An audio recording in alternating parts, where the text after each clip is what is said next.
Doctor Sumanth கிட்டே கேட்கணும்னு நினைக்கிறேன்.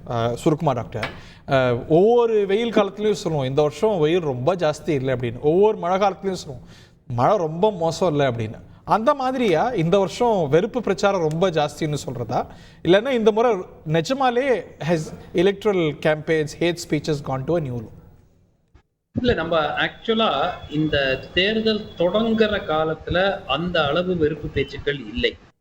இந்த ஃபேஸ் 1 முடிஞ்ச அப்புறம் இந்த கேம்பெயின் கம்ப்ளீட்டா ஒரு யூ டர்ன் மாதிரி எடுத்துச்சு, ஒரு பெர்பெண்டிகுலர் டர்ன் எடுத்துக்கிச்சு.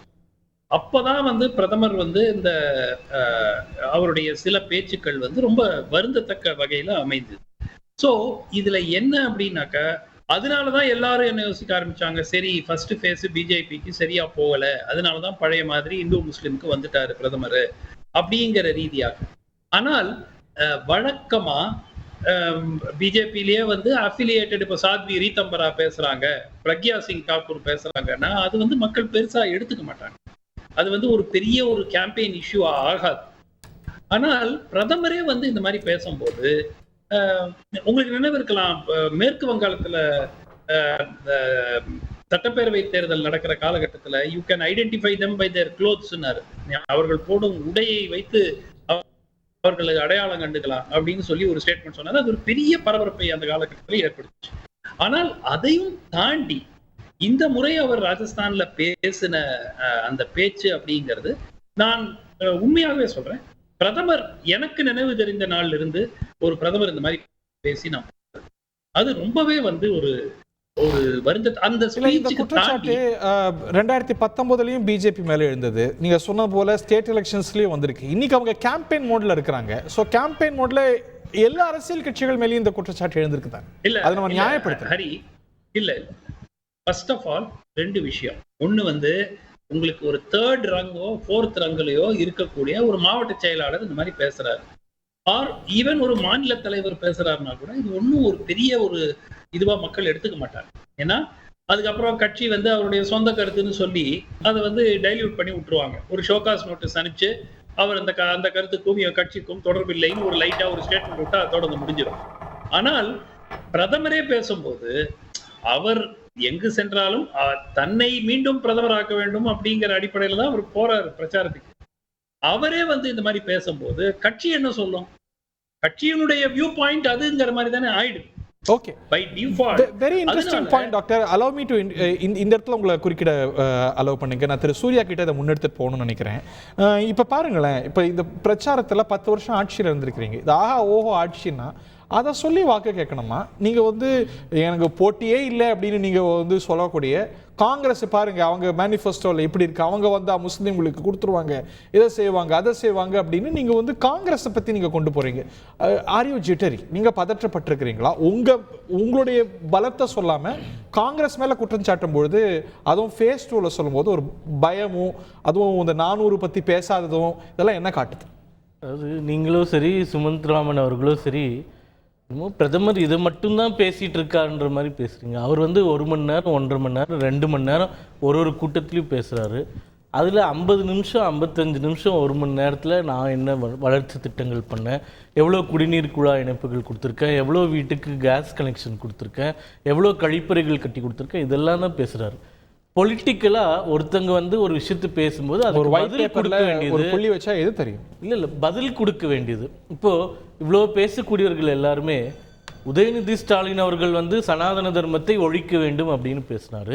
சமீபத்தில் இதே காங்கிரஸ் கட்சியை சேர்ந்த இவருடைய ரேவந்த் ரெட்டி தெலுங்கானா முதலமைச்சர் சொல்கிறார், கண்டிப்பாக அவர் மீது நடவடிக்கை எடுக்க வேண்டும். அதை விட ஒரு வெறுப்பு பிரச்சாரம் இந்தியாவில் இது வரைக்கும் பேசி நாங்கள் கேட்டதே இல்லை. ஒரு இந்து தர்மத்தையே சனாதன தர்மத்தையே ஒழிக்கணும், அது டெங்கு போன்றது மலேரியா போனது, அதுக்கெல்லாம் யாருமே பொங்கவே இல்லை, யாருக்குமே கோபம் வரல, அது தப்பாகவே தெரியல. இப்போ பிரதமர் என்ன சொல்லிட்டாரு, இஸ்லாமியர்கள்ன்ற வார்த்தை கூட பயன்படுத்தல, ஹிந்தியில் குஸ்பட்டியா அப்படின்னு சொல்றாரு, அதாவது ஆக்கிரமிப்பாளர்கள் அப்படின்னு சொல்றாரு. இஸ்லாமியர்கள் சொல்லவே இல்லையா?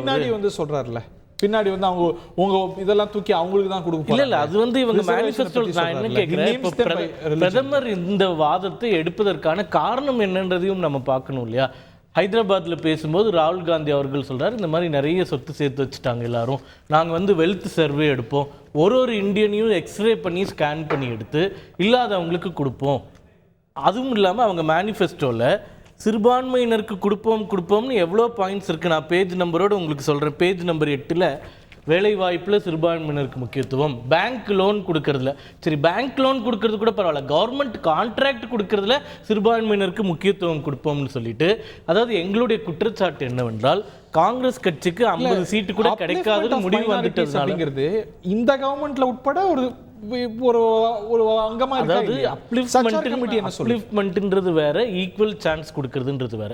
ஒரு குறிப்பிட்ட சமூகத்தின் ஓட்டுகளை வேட்டையாடுவதற்காக தொடர்ந்து அவங்கள நீங்க குஷிப்படுத்தணுன்றதுக்காக பெரும்பான்மையினரை காயப்படுத்தக்கூடிய விஷயங்களை காங்கிரஸ் கட்சி இப்ப இல்ல, சுதந்திரம் அடைஞ்ச காலத்திலிருந்து பண்ணிட்டே இருக்காங்க, இப்பவும் அதை பண்ணிட்டு இருக்காங்க. நாங்க ஒண்ணு தான் கேட்கிறோம், நீங்கள் 50 இடங்கள் கூட வெல்ல முடியாதுன்னு சர்வேல, இன்டெலிஜென்ஸ் ரிப்போர்ட்ல, உங்க இன்டர்னல் சர்வேல கிடைச்சதுனால கடிச்சு குதறிட்டு இருக்கீங்களா?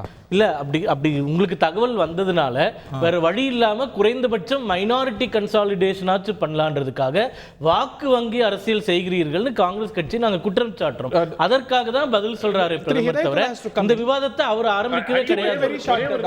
டாக்டர் சுமந்த் ரொம்ப சுருக்கமா. ஹரி, அவர் எங்கேயுமே காங்கிரஸ் மேனிஃபெஸ்டோ சிறுபான்மையினருக்கு மட்டும் கொடுக்க போறோம்னு சொல்லல. அவங்க சொல்றதெல்லாம் பிற்படுத்தப்பட்ட மக்கள், தாழ்த்தப்பட்ட மக்கள், அதாவது OBC, SC, ST and minority and சிறுபான்மையினர் தான் வருதே தவிர தனியா நாங்க சரியா பார்க்கணும். சிறுபான்மையினருக்கு மட்டும் எல்லாத்தையும் இல்ல, தாலி எடுத்து கொடுக்குறேன்னு எங்க போட்டிருக்காங்க? இல்ல தாலி எடுத்து கொடுக்குறோம்னு சொன்னார்னா, தாலி எடுத்து கொடுக்குறோம்னு சொன்னார்னா நெஞ்சுக்கு நீதியில திரு கருணாநிதி அவர்கள் எழுதியிருக்காரு. அவங்க அம்மா தூங்கிட்டு இருக்கும்போது திருக்குவளையில திருடர்கள் தாலியை பிடுங்கி கொண்டு போயிட்டார்கள், அவங்க அம்மா எப்படி அழுதாங்க அப்படின்னு சொன்னாங்க. அந்த மாதிரி ஒவ்வொரு பெண்களுக்கும் முக்கியமான ஒரு விஷயம். அதாவது இவங்க என்ன சொல்றாங்க, ஒரு இந்தியனுடைய வெல்த்தை சர்வே பண்ணுவோம், அதை ரீடிஸ்ட்ரிபியூட் பண்ணுவோம் அப்படின்னு. இதுல மட்டும் சொல்லல, ராகுல் காந்தி அவர்கள் ஹைதராபாத்ல பேச்சுல சொல்றாங்க. அப்ப காங்கிரஸ் கட்சி இதெல்லாம் பண்ற கட்சி தான். ஏன்னா முதல்ல கம்பல்சரி டெபாசிட் ஸ்கீம்னு கொண்டு வந்தாங்க, அப்புறமா இந்த மாதிரி நிறைய ப்ராப்பர்ட்டி ரைட்ஸ் இல்லைன்னு சொல்லிட்டு பண்ணிட்டாங்க. தனி மனித சுதந்திரத்தை ஒழிப்பதில் காங்கிரஸ் கட்சிக்கு நிகர் யாருமே இல்லை. ஏனென்றால் அவர்களை பொறுத்த வரைக்கும் இந்தியர்கள் aspirational Indians, middle class Indians, upper middle class Indians வந்துட்டாங்கன்னா அவங்க சுயமா அவங்க முன்னேறிடுவாங்க. அப்படி இருக்க கூடாது, ராகுல் காந்தி டிபெண்ட் பண்ணியே இருக்கணும்ன்றதா அவங்களுடைய எண்ணமா இருக்கு. ரொம்ப தெளிவா சொல்றாருல, நீங்க ரொம்ப செலக்டிவா எடுக்கிறீங்களா?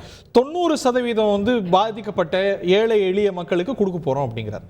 10% வெல்த், அது நல்ல ஸ்கீமா கூட இருக்கலாம். ஆனா காங்கிரஸ் கட்சி அதை பண்ணணும்ன்றதுதான் பயமா இருக்கு. ஏன்னா இவங்க எதையுமே உருப்படியா பண்ணதா சரித்திரமே இல்லை இல்லையா, அதனால பயப்பட வேண்டியதா இருக்கு. அதுதான் எங்களுடைய பிரச்சனை. இப்போ வரைக்கும் அவங்க அதை நாங்க சொல்லவே இல்லைன்னு தான் சொல்றாங்களே தவிர, அவங்க சொன்னது கூட அவங்க இன்னைக்கு டிஃபெண்ட் பண்ண மாட்டேங்கிறாங்க. அதனாலதான் ராகுல் காந்தியை 4 நாளா பிரச்சாரத்துக்கே அனுப்பாம உள்ள பூட்டி வச்சுட்டு, அவர் சொந்த வயநாடு தொகுதி கூட அவர் வரல. பினராயி விஜயன் சொல்றாரு, பயந்து எங்க ஓடி போயிட்டீங்கன்னு கேட்கிறாரு பினராயி விஜயன். அதாவது என்ன உடம்பு சரியில்லைனாலும் சொந்த தொகுதியில கேம்பெயினுக்கு 4 நாள் இல்லாம இருந்து பார்த்துருக்கீங்களா? அதனால இது அவங்களுக்கு பேக் ஃபயர் ஆயிடுச்சு. இப்போ இதை பத்தி அவங்க பேசவே மாட்டேங்கிறாங்க, சொல்லி மாட்டிக்கிட்டாங்க. அதை நாங்க மக்கள் கிட்ட எக்ஸ்போஸ் பண்ணிட்டோம். இவ்வளவுதான் நடந்தது. குற்றஞ்சாட்டுற இடத்துல இருந்து உங்களை பதில் சொல்ற இடத்துல பிரதமர் தள்ளியிருக்காரோ, அந்த வகையில் அது அந்த யுக்தி பலனளிச்சிருக்கோம் உங்களுக்கு.